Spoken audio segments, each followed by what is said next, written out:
विधानसभा चुनाव की बीते अभी 1 महीने का भी वक्त नहीं हुआ, लेकिन अब विपक्ष लगातार हावी है सरकार की कार्यशैली को लेकर।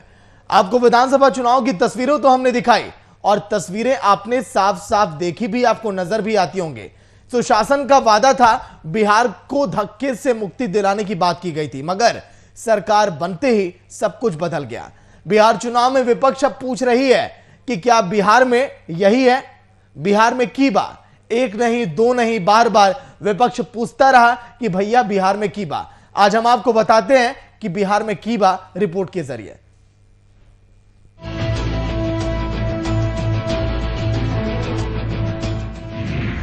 बिहार में काबा,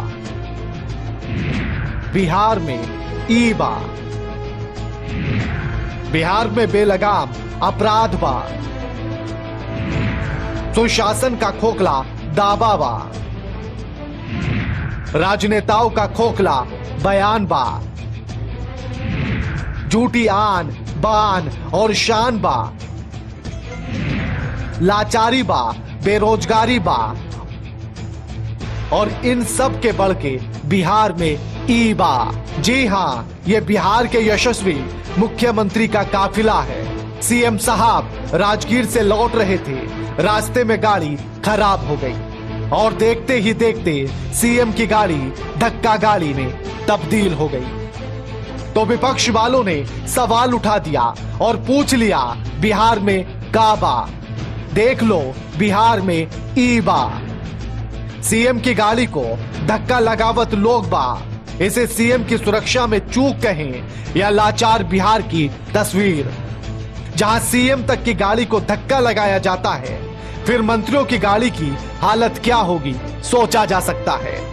हमको तो पता था यहाँ पे। अच्छा, तब मतलब गाड़ी ढकेले पड़ रहा, चालू हो गया ना अभी? बैटरी तार तोड़ रहा था, बैटरी के बैटरी आ गया। अच्छा, तो गाड़ी चालू हो गया ना? यह धक्का तो सीएम की गाड़ी को लगाया जा रहा था, मगर हकीकत बिहार के सामने आ रही थी। इस पर सीएम क्या कहेंगे? मगर सवाल तो यह है कि नीतीश बाबू बिहार में ईबा। फरवरी 2020 में मंत्रियों के लिए 25 लाख की गाड़ी खरीदने के फैसले को हरी झंडी दे दी गई थी। अधिकतम सीमा तय कर दी गई थी। नई गाड़ी को लेने से पहले पुरानी गाड़ी की नीलामी करने का प्रावधान भी रखा गया था। फिर ऐसी तस्वीर का सामने आना अपने आप में सवाल खड़े करता है। सीएम की सुरक्षा में चूक है और फिर एक सवाल यह भी कि कहां गई वो 25 लाख वाली गाड़ियां? अगर आपने खरीद ली तो फिर ये दृश्य क्यों? यहाँ समझ रहे हैं ये धक्का लगाने वाला सरकार है और अब इनको सरकार में ही धक्का लगा लगा कर समय सारा नष्ट हो जाएगा। पब्लिक के हित ये क्या करेंगे? पब्लिक के हित तो अब तिलांजलि ये सरकार देती। इसीलिए ये धक्का लगाने का जो ईश्वर जो इनको नौबत लाए, ये सही चित्रण है, ये सही चीज मैंने लोग पब्लिक देख सके। इसीलिए भगवान जो है इनके ऊपर इस तरह के जो मैंने किए जो ताकि इनको होश आवे। नीतीश बाबू गए थे Rajgir nature safari glass bridge का निरीक्षण करने, मगर खुद की और प्रदेश की बेइज्जती कराकर वापस लौट आए। सुशासन बाबू, जब आप खुद भी गाड़ी को नहीं संभाल पा रहे हैं और धक्का गाड़ी बना दिए, तो फिर प्रदेश की गाड़ी को कैसे धक्का मुक्त कराएंगे? आखिर उस प्रावधान का क्या हुआ जिसके तहत मंत्रियों को नई कार देने की बात कही गई थी? सब खोखला, सब झूठ और विपक्ष के साथ साथ प्रदेश को भी समझ आ गया कि बिहार में ईबा। Bureau report, VIP news, Rajgir. Senior editor Madhursheel ji आज के दिन लाइव जुड़ेंगे, चर्चा करेंगे हम इस खबर पर कि आखिर जिस तरह से विपक्ष लगातार हावी है, तो आखिर धरातल पर हकीकत क्या है? मधुर जी, जिस तरह से आज के दिन तस्वीरें हमने देखी, क्या ऐसे ही प्रदेश भी अब धक्का गाड़ी बन चुकी है क्या, जिस तरह से विपक्ष लगातार हावी है? देखिए सागर, सबसे पहले तो यह है कि सरकार धक्का गाड़ी बनेगी बाद में, लेकिन जो आज की स्थिति आपने जो देखा है और जो दर्शकों को दिखाया है कि जब सीएम की सुरक्षा में इतनी बड़ी चूक हो सकती है, कि उनकी गाड़ी अगर मुख्यमंत्री के काफिले से जुड़ा और सुरक्षा मामले से जुड़ी हुई गाड़ी या मुख्यमंत्री को चढ़ने वाली गाड़ी की दशा ये हो सकती है। अगर उनका कार्यक्रम निर्धारित था तो पहले से निर्धारित था, और उनकी गाड़ी में अगर ये धक्का लगाने की स्थिति आती है तो बाकी जो सरकारी महकमे के जो अधिकारी या मंत्री जिन गाड़ियों पर चढ़ते हैं उनकी स्थिति क्या होगी और किस तरह से आप विकास की रफ्तार दे सकते हैं मतलब राज्य में। तो एक बड़ा सवाल ये है कि क्या मुख्यमंत्री के वाहन या जो मुख्यमंत्री के जो सुरक्षा व्यवस्था जो लोग देखते हैं वो इतने लापरवाह हैं कि वाहनों की देखरेख और तमाम ये तो एक अलग ये बात है कि मतलब गाड़ी अचानक से बंद हो गई और फिर स्टार्ट नहीं हुई तो धक्का मार करके स्टार्ट करना पड़ा और इतने लोग थे कि मतलब गाड़ी स्टार्ट हो गई। लेकिन अगर ये रास्ता चलते कोई दुर्घटना हो जाती तो फिर इसके लिए रिस्पॉन्सिबल कौन होता, कौन जवाबदेह होता। लेकिन मधुर जी, तो एक 3 दिन पहले की तस्वीर भी मैं आपको बता दूं, सीएम नीतीश कुमार की सुरक्षा में जो फायर ब्रिगेड की गाड़ी लगी थी, जब हाजीपुर के दौरे पर थे सीएम नीतीश कुमार, तो उस दौरान भी फायर ब्रिगेड की गाड़ी को 5 लोगों ने मिलकर धक्का लगाया था, तब जाकर वो गाड़ी स्टार्ट हो पाई थी। तो देखिए, तमाम जो स्थितियां हैं सागर, बहुत ही चिंताजनक स्थिति में ये है कि डग्गा मार अगर ये तंत्र में जो वाहन शामिल हैं जिससे कि रफ्तार आपको पकड़ाना है, क्योंकि सीएम कभी कभी हेलीकॉप्टर से भी दौरा करते हैं और गाहे बगाहे जब नज़दीक जाना होता है तो सड़क मार्ग का मतलब वो अपनाते हैं, रास्ता अपनाते हैं, अख्तियार करते हैं। अब ऐसे में जब सुरक्षा में इतनी बड़ी चूक होती है, देख रेख में, मेंटेनेंस में जब इतनी बड़ी भारी चूक है, अगर फायर ब्रिगेड की गाड़ी धक्का दे करके चले और सीएम की गाड़ी धक्का दे करके चले तो राज्य किस तरह से डग्गा मार स्थिति में आएगा, उसकी कल्पना भयावह ही है। और ऐसी स्थिति में कि जब राज्य अभी मौजूदा चुनाव हुए हैं, तमाम आपने देखा होगा कई मंत्रियों को चमचमाती हुई गाड़ियां दी गई हैं, जो नए मंत्री बने हैं, मंत्रिमंडल का जो विस्तार हुआ, कई अधिकारी आप देखेंगे राज्य में जो आला अधिकारी हैं, आईएएस अधिकारी हैं, आईपीएस अधिकारी हैं, वो चमचमाती गाड़ियों पर चल रहे हैं। लेकिन सीएम के कारकेड में और सीएम की सुरक्षा के लिए जो महत्वपूर्ण जिम्मेवारी जिसको मिलती है, वहाँ की गाड़ियों की मॉनिटरिंग या जाँच नहीं होती या समय पर सर्विसिंग नहीं होती, कि इस तरह की स्थिति आती है। आपको याद होगा सागर कि एक बार जब सीएम थे अर्जुन मुंडा, उनकी गाड़ी भी ऐसे ही बुलेट प्रूफ जो सफारी गाड़ी, वो भी सफारी गाड़ी थी जिस तरह से आज इनकी सफारी गाड़ी थी सीएम नीतीश कुमार की। वो एक रांची और जमशेदपुर के रास्ते में आने पर बुंडू एक जगह होता है, उसमें आग लग गई थी गाड़ी में चलते चलते, सीएम उस गाड़ी में मौजूद थे। ठीक है, तो मधुर जी, एडिटर कुंदन कृतज्ञ जी भी लाइव जुड़ गए। कुंदन जी, 3 दिन पहले फायर ब्रिगेड की गाड़ी को धक्का लगाना पड़ता है, जो गाड़ी तैनात रहती है सीएम नीतीश कुमार की सुरक्षा के लिए। फायर ब्रिगेड की गाड़ी को अगर धक्का लगाना पड़ा, वो तस्वीरें हम देखें, वो तो सवाल खड़े करने वाली थी। लेकिन आज के दिन सीएम नीतीश कुमार की भी गाड़ी को धक्का लगाना पड़ा, और तो और आज के कार्यक्रम से पहले मीडिया से कह दिया गया कि आप दूरी आप रहिएगा, कवरेज के लिए भी मना कर दिया गया था। कुंदन जी, देखिए सागर, किसी भी राज्य का एक सिक्योरिटी प्रोटोकॉल होता है जिसमें advance escort, fire brigade, ambulance और उनके साथ उनके सुरक्षा के जवान होते हैं जो स्पेशल ब्रांच से नियुक्त किए जाते हैं। इन तमाम सिक्योरिटी प्रोटोकॉल्स के बीच में अगर फायर ब्रिगेड, एम्बुलेंस या सीएम का जो एडवांस स्कॉट है उसकी गाड़ियों में कहीं से भी कोई तकनीकी खराबी आती है तो यह कहीं ना कहीं आप इसे सुरक्षा की भारी चूक मान सकते हैं। और किसी भी राज्य के सीएम के सिक्योरिटी प्रोटोकॉल में किसी भी तरीके का ब्रीच अगर होता है तो आप कह सकते हैं कि यह एक घोर प्रशासनिक लापरवाही का मामला है, घोर प्रशासनिक सुरक्षा का मामला है, सुरक्षा में चूक का मामला है। अब आप इसको दूसरे नजरिए से देख लें कि अगर सीएम की सुरक्षा में जो जवान लगाए गए हैं या जो व्यवस्था की गई है उसमें इस तरह की चूक है, तो अगर भारतीय जनता पार्टी और विपक्ष राज्य में अपराध नियंत्रण और कानून व्यवस्था को लेकर सवालिया निशान अगर खड़े कर रहा है तो कहीं से गैर वाजिब नहीं है वो। और जिस तरीके से मुख्यमंत्री की सुरक्षा में जो फायर ब्रिगेड की गाड़ी में जो तकनीकी खामी आई या आज जो स्कॉट की गाड़ी में जो तकनीकी खामी आई, इन तमाम चीज़ों को देखकर यही महसूस होता है कि बिहार में कहीं ना कहीं आप देखें तो सुरक्षा को लेकर कोताही बढ़ती जा रही है, वो चाहे सीएम की सुरक्षा की बात कर लें या आम जनता की सुरक्षा की बात कर लें। सागर, मधुर जी, जिस तरह से सुरक्षा में बड़ी चूक ये मानी जा रही है, तो जब खुद की सुरक्षा नहीं हो पा रही है तो प्रदेश के लोगों की सुरक्षा हम क्या ये कर पाएंगे? अपराध को लेकर लगातार हम सवाल उठा रहे हैं सरकार से, बेलगाम अपराध, खोखले दावे, राजनेताओं के खोखले बयान, झूठी आन बान और शान, इसी पर जी रही है सरकार। मधुर जी, बिल्कुल सागर, आपने ठीक कहा कि अब आप देख लें कि सुरक्षा की व्यवस्था अगर इनकी सही नहीं है, माकूल सुरक्षा व्यवस्था में खुद ही नहीं रह रहे हैं, कब कहाँ गाड़ी फंस जाए, कब कहाँ फायर ब्रिगेड की गाड़ी चलनी बंद हो जाए और धक्का लगाने की स्थिति आ जाए, तो राज्य की भी हालत आप देख रहे होंगे कि लगातार यही है। कहाँ राज्य के नागरिक सुरक्षित हैं और कहाँ राज्य की जनता सुरक्षित है। तमाम आप देख रहे हैं कि लगातार हत्याओं का सिलसिला, बलात्कार का दौर जो है, बलात्कार की घटनाएं आए दिन हो रही हैं और लूटपाट की घटनाओं की तो गिनती भी अपना ही नहीं कर सकते। मतलब छोटी बड़ी घटनाओं को अगर आप देखें तो दर्जनों घटनाएं रोज हो रही हैं और चूंकि घटनाएं वही सामने आ जाती हैं, या तो घटनाएं जो बहुत बड़ी हों या जिस पर पुलिस ने मतलब आपकी बात मान ली और प्राथमिकी दर्ज कर दी, नहीं तो कई ऐसी घटनाएं होती हैं जिस पर कि पुलिस प्राथमिकी ही दर्ज नहीं करती और उनके आंकड़े में शामिल भी नहीं होती वो घटनाएं।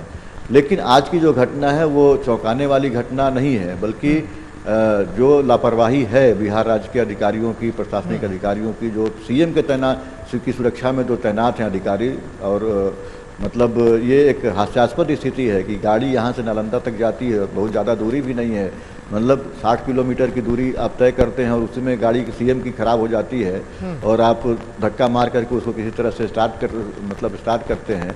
एक तरफ आप कल्पना दिखा रहे हैं विश्व स्तरीय ग्लास ब्रिज का, वो निरीक्षण करने गए थे जो राजगीर में बना है ग्लास ब्रिज, एक तरफ आप उसकी परिकल्पना कर रहे हैं कि हम विश्व स्तरीय सुविधा यहाँ दे रहे हैं और विश्व स्तरीय एक दर्शनीय चीज़ बना रहे हैं आपके इलाके में, और दूसरी तरफ आपके पास जो साधन है और जिस तरह से आप उस इलाके में गए हैं, सुरक्षा का एक चैलेंज भी है वहाँ पे, लेकिन क्या सुरक्षा के मानकों का इस्तेमाल, जिस तरह से कुंदन जी कह रहे थे, जो प्रोटोकॉल है उसका अनुपालन ठीक ढंग से बिहार में हो रहा नहीं हो। आए दिन इस तरह की घटनाएं सुनी जाती हैं कि मंत्री की सुरक्षा में चूक हुई, सीएम के सुरक्षा में चूक हुई।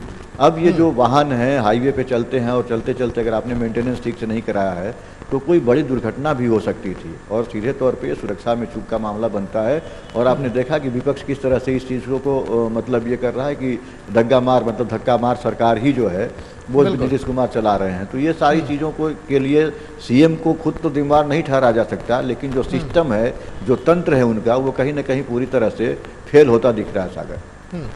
लेकिन कुंदन जी, 25 लाख की गाड़ियों की जो बात की गई थी जो मंत्रियों को दी जाएगी, पहले नीतीश कुमार खुद ही वो गाड़ी ले लें, फायर ब्रिगेड वाली गाड़ी पहले उन्हीं पैसों से वो सही करवा लें ताकि प्रदेश की जनता भी देखिए सुरक्षित अपने आप को महसूस करेगी। कुंदन जी, देखिए सागर, आपके इस सवाल का जवाब देने के पहले मैं एक दूसरी जानकारी और दे दूं कि सीएम के कारकेट में जितनी गाड़ियां होती हैं, लगभग 18 से 20 गाड़ियां होती हैं, वो फायर ब्रिगेड की गाड़ी, एम्बुलेंस मिलाकर तमाम जो गाड़ियां होती हैं, एस्कॉर्ट, एडवांस एस्कॉर्ट और साथ ही जो फॉलोअप गाड़ियां होती हैं, इन गाड़ियों की जो तकनीकी खामियां होती हैं ये कहीं आम गराज में या आम तकनीकी सहायता से ठीक नहीं कराई जाती। इसमें अधिकतर गाड़ियाँ जो होती हैं वो बुलेट प्रूफ होती हैं और इन गाड़ियों की तकनीकी खामियों को दूर करने के लिए सरकार के पास विशेष इंतजाम होते हैं। तो जाहिर सी बात है, अगर इन गाड़ियों को आम चलते सड़क किनारे खड़े किसी मैकेनिक से अगर इसे ठीक कराया जा रहा है तो वहां भी एक सिक्योरिटी ब्रीच की संभावना से इनकार नहीं किया जा सकता।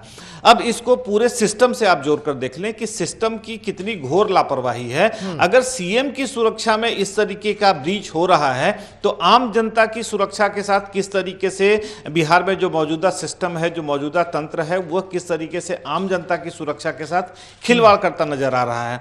जैसा कि हमारे वरिष्ठ संपादक मथुर शील ने कहा कि अब लूटपाट की घटनाओं की गिनती तक नहीं रह गई है। अब देखें, बड़ी से बड़ी घटनाओं को अंजाम दे दिया जा रहा है। इसके पीछे एक मूल वजह यही है कि जो अपराधी हैं, अपराधियों के मन से कानून व्यवस्था का जो खौफ है वह दूर हो चला है।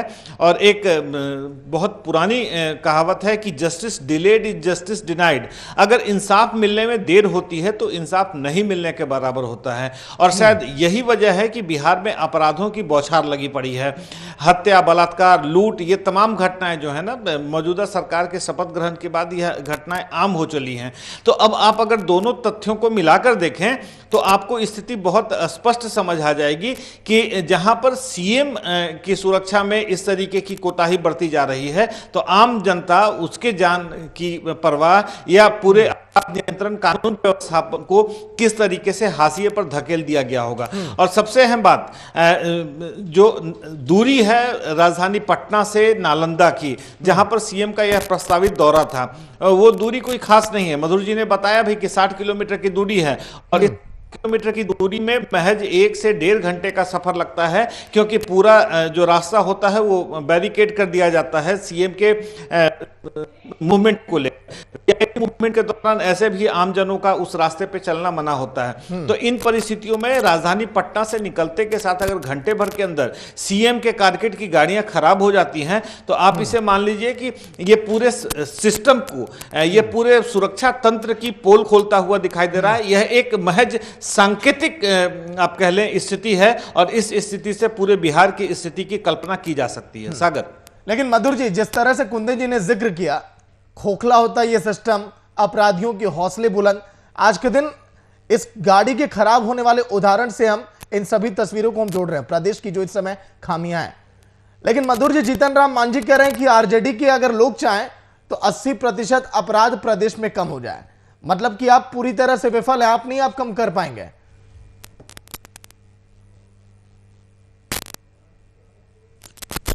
के बाद खुद ही फंसते नजर आ रहे हैं। सरकारी तंत्र आपके पास है। आपने जो आरोप लगाया आरजेडी के उस पर, विपक्षी दल के ऊपर आपने आरोप लगाया है, सरकारी तंत्र आपके पास है। अगर आप ये कह रहे हैं कि अपराधियों को संरक्षण आरजेडी के लोग दे रहे हैं, तो आपका खुफिया तंत्र, आपके जो पुलिस महकमे के लोग हैं, या पुलिस जो है वो थाने स्तर की भी, वो अब तक कितने आरजेडी नेताओं को बेनकाब कर पाई, जो अपराधियों को संरक्षण दे रहे हैं, जिसका आरोप जीतन राम मांझी लगा रहे हैं।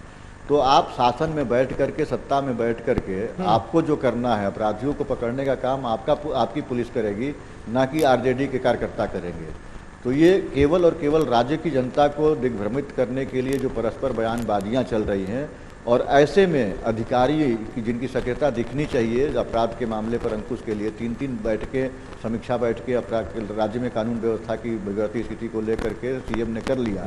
लेकिन नतीजा क्या हुआ? 15 दिन हो गए पहली मीटिंग को हुए, और 10 दिन हो गए कम से कम दूसरी जब बैठक हुई थी, और 7 दिन हो गए तीसरी बैठक को। तो ये जो क्रमवार जो बैठकें हुई हैं, मतलब 2-2, 3-3 दिन के गैप पर, उन बैठकों का फलाफल क्या निकला? अपराध का ग्राफ बढ़ता ही गया, मतलब ग्राफ गिरा नहीं। और कितने लापरवाह हैं यहाँ के, मतलब जो तंत्र है, सरकारी तंत्र है, और उस तंत्र में जो शामिल अधिकारी हैं, वो कितने लापरवाह हैं कि मुख्यमंत्री की गाड़ी की जो मेंटेनेंस की बात होती है, वो एक निश्चित गैराज होता है जहाँ से बाकायदा कॉन्ट्रैक्ट और एग्रीमेंट होता है। आप सड़क चलते, मान लिया एक उदाहरण की अगर बात आप देख लीजिए, कर्नाटक में एक सहकारिता मंत्री की मौत हुई थी सड़क दुर्घटना में, और वहाँ भी यही हुआ था कि गाड़ी बाहर से दिखा करके, जहाँ जिस मैकेनिक को उन लोगों ने दिखाया था, उसने गाड़ी ब्रेक फेल कर दी थी, गाड़ी का ब्रेक ही वो नहीं टाइट किया, और रास्ते में गाड़ी दुर्घटनाग्रस्त हो गई थी। आज अगर जिस मैकेनिक से इन लोगों ने दिखाया है, अगर सुरक्षा की खामी होती है और तकनीकी खामी का बहाना बना करके वो ब्रेक के साथ कुछ छेड़छाड़ करता या स्टीयरिंग के साथ छेड़छाड़ करता, बड़ी दुर्घटना हो सकती थी। तो ये एहतियात बरतने का काम, आप गाड़ी रिप्लेस कर सकते थे। जिले में गाड़ियां रहती हैं, स्पेयर गाड़ियां रहती हैं, आप डीएम को कॉल करके, एसपी को कॉल करके गाड़ियों को मंगा सकते थे। लेकिन ये लापरवाही है, बहुत बड़ी लापरवाही है। और अगर इसको वार्निंग के रूप में नहीं अगर वो सरकार देखती है, तो आने वाले समय में किसी बड़ी दुर्घटना से हो, ऐसी इस बात से इनकार नहीं किया जा सकता, क्योंकि ये सुरक्षा एक बड़ी झुक है, बड़ी झुक है। ठीक है कुंदन जी, लेकिन 25 फरवरी के दौरान, फरवरी 2020 में कहा गया था, फरमान सुनाया गया था नीतीश कुमार की तरफ से कि 25 लखिया गाड़ी में अब सफर करेंगे हाईकोर्ट के जज और मंत्री जी। धरातल पर वो हकीकत अभी तक दिखाई नहीं दी जो कागजों में थी। देखिए, घोषणाओं का किया जाना और उसे अमली जामा पहनाया जाना, इन दोनों वस्तु स्थितियों में बुनियादी फर्क है सागर।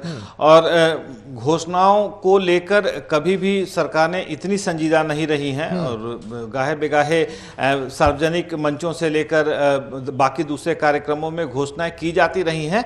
लेकिन होता यह है कि जब वहाँ से मुख्यमंत्री या किसी भी तरीके के ऐसे राजनेता घोषणा करके निकल जाते हैं, उसके बाद उन घोषणाओं पर सही तरीके से अमल किया नहीं जाता है। अब आपको बता दें कि चाहे वो 25 लाख की गाड़ी की चर्चा मुख्यमंत्री ने जजों के लिए की हो या हाई कोर्ट के बाकी दूसरे अधिकारियों के लिए की हो, अब उन घोषणाओं पर आखिर अमल किसे करना है? क्या सरकार उस पर अमल करेगी या विभागीय स्तर पर उस पर कार्रवाई की जानी है? यह एक दूसरा मुद्दा है।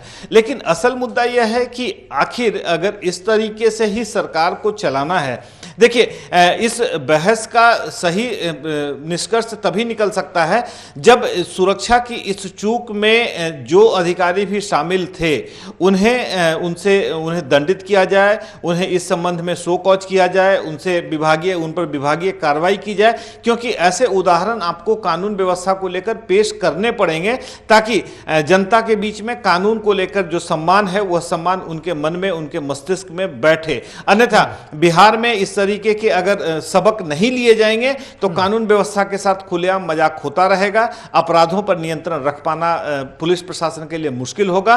और जो चर्चा कर्नाटक के राजनेता के तौर पर की जा रही थी, मैं उसी मुद्दे को सागर पहले बताने की कोशिश कर रहा था कि जिस मैकेनिक से इस गाड़ी को ठीक कराने की कोशिश की गई, अगर सुरक्षा में उसे चूक माना जाए तो अगर उस वहां पर एक खामी को दूर करके दूसरी खामी को पैदा कर दिया जाता और आने वाले समय में कोई दूसरी बड़ी दुर्घटना हो जाती तो राज्य के इस बड़ी दुर्घटना के लिए जिम्मेवार आखिर कौन होता?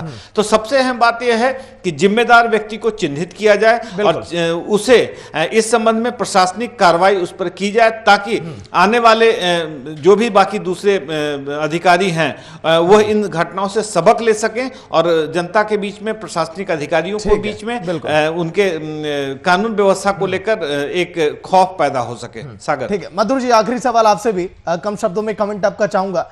आज के दिन जो घटना हुई नीतीश कुमार के साथ, जो उनकी गाड़ी धक्का मार गाड़ी बन गई, इस घटना से क्या सबक लेना चाहिए मौजूदा सरकार को? देखिए सागर, पहले तो मैं आपको बता दूं कि जो 25 लाख वाली आप बात कर रहे हैं कि नीतीश कुमार ने जो घोषणा की थी, राज्य में दर्जन भर से ज्यादा अधिकारी 25 लाख से ज्यादा की गाड़ियों पर घूम रहे हैं। सरकार ने ही मुहैया कराया है फॉर्च्यूनर गाड़ी, और कई मंत्री घूम रहे हैं फॉर्च्यूनर गाड़ियों पर। तो वो 25 लाख वाली गाड़ी का मसला नहीं, मसला ये है कि अगर 50 लाख की भी अगर गाड़ी आप दे दें तो मेंटेनेंस प्रॉपर उसका हो रहा है कि नहीं है सुरक्षा मानकों के हिसाब से। दूसरी बात, ये जो स्थितियां हैं जिसकी आप बात कर रहे हैं, ये स्थितियां तब तक नहीं सुधर सकती जब तक कि ऊपर से, मतलब जो आला अधिकारी हैं, मुख्यमंत्री की गाड़ियों में क्या चल रहा है उसके लिए जिम्मेवार खुद नहीं हो सकते हैं, लेकिन जो लोग इनके इसके लिए जिम्मेवार हैं उनके खिलाफ कड़ी कार्रवाई हो। और उसके बाद अगर स्थिति को सुधारना है तो ये प्रॉपर ये सारी चीज़ों को चलाने के लिए केवल घोषणा मात्र से कि 25 लाख की गाड़ी, 25 लाख से ज़्यादा की गाड़ियों पर तो आपके अधिकारी चढ़ रहे हैं और सरकार ने ही मुहैया कराया हुआ है। तो ये नारे और स्लोगन देना बंद करके बल्कि जो एक्टिव होना है जिस काम को करने के लिए उसको करें और प्रॉपर जो प्रोटोकॉल है सुरक्षा नियमों का उसका अनुपालन हो, तब जाकर के ये सारी स्थितियाँ हुई और अधिकारी तभी सजग हो गए। अब कानून व्यवस्था की इतनी स्थिति खराब है, भयावह है, कहाँ कार्रवाई हुई किसी एक भी अधिकारी पर? तो ये इसलिए बेखौफ हैं अधिकारी और इसीलिए अधिकारियों की लापरवाही और बढ़ सकती है अगर इस घटना के लिए जिम्मेवार अधिकारियों की शिनाख्त न करके कार्रवाई न की जाए। चलिए, बहुत बहुत शुक्रिया मधुर जी, कुंदन जी आपका। जो जरूरत मौजूदा सरकार को है, उनकी गाड़ियों को है मेंटेनेंस की, वही जरूरत शायद अब प्रदेश को भी अब दिखाई दे रही है। सिस्टम को भी अब मेंटेनेंस की जरूरत है, चाहे बढ़ते हम क्राइम की बात करें या बेरोजगारी की हम बात करें या तमाम मुद्दे अगर हम बैठकर गिनाएं तो शायद वक्त कम पड़ जाए, लेकिन सरकार को सबक लेना चाहिए। आज की तस्वीरें जो है वो बहुत बड़ी तस्वीरें अगर नीतीश कुमार हल्के में ले रहे तो, क्योंकि अगर फायर ब्रिगेड की गाड़ी का खराब हो जाना, उसको धक्का लगाना, कभी सीएम नीतीश कुमार की गाड़ी को लोग धक्का लगाते हैं, तो शायद ये तस्वीरें बहुत दुर्भाग्यपूर्ण है प्रदेश के लिए। वीआईपी न्यूज का सवाल आज के दिन यही। देखते रहिए वीआईपी न्यूज। नमस्कार।